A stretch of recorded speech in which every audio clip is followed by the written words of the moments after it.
Et si tu vivais dans la jungle pendant 29 ans, parce que tu refuses de croire que la guerre est finie, c'est pas un film, c'est une histoire vraie. Voici l'histoire de Hiroo Onoda, un soldat japonais qui a continué à se battre, presque 30 ans après la fin de la Seconde Guerre mondiale. Et il n'était pas fou, il suivait simplement les ordres, jusqu'au bout. On est en décembre 1944, la guerre touche à sa fin. Le Japon commence à perdre du terrain face aux Alliés.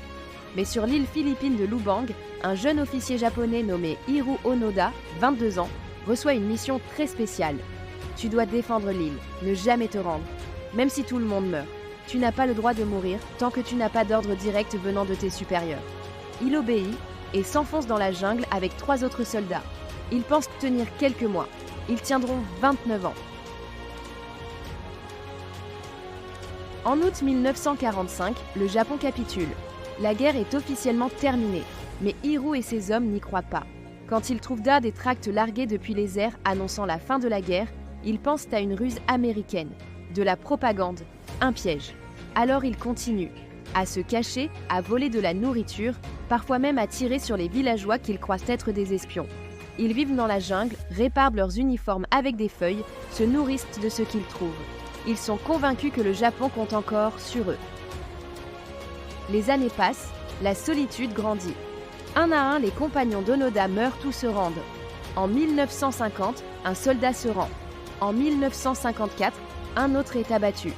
En 1972, son dernier camarade meurt dans un échange de tirs. Il ne reste plus qu'Hiroo, seul, mais il continue.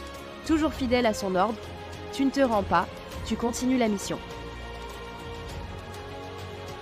En 1974, un jeune aventurier japonais nommé Norio Suzuki part à sa recherche. Il dit à ses amis « Je veux trouver 3 choses, un panda, un homme des cavernes et Hiroo Onoda ». Contre toute attente, il le trouve. Dans la jungle, toujours en uniforme, toujours armé. Mais Onoda refuse encore de se rendre. Il dit « Je n'ai pas reçu d'ordre, je suis toujours en mission ». Alors Suzuki retourne au Japon et retrouve l'ancien supérieur d'Onoda, désormais libraire à la retraite. Ce dernier accepte d'aller en personne dans la jungle et devant Hiroo, lui lit les ordres de reddition. C'est seulement là, après 29 ans, que Hiroo Onoda rend son arme, propre, huilée et en parfait état de marche. Quand Onoda revient au Japon, il est accueilli en héros, mais aussi avec incompréhension.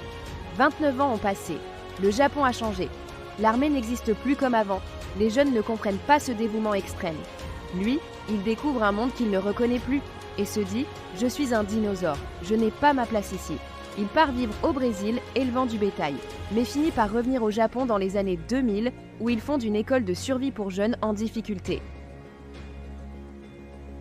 Hiroo Onoda a survécu à une guerre qu'il était le dernier à combattre. Il a prouvé une loyauté sans faille à un ordre qu'il croyait plus grand que lui. Il est mort en 2014 à 91 ans, fidèle à sa mission et surtout à sa promesse. Commente si cette histoire t'a retourné et abonne-toi pour plus d'histoires vraies, aussi incroyables que la fiction.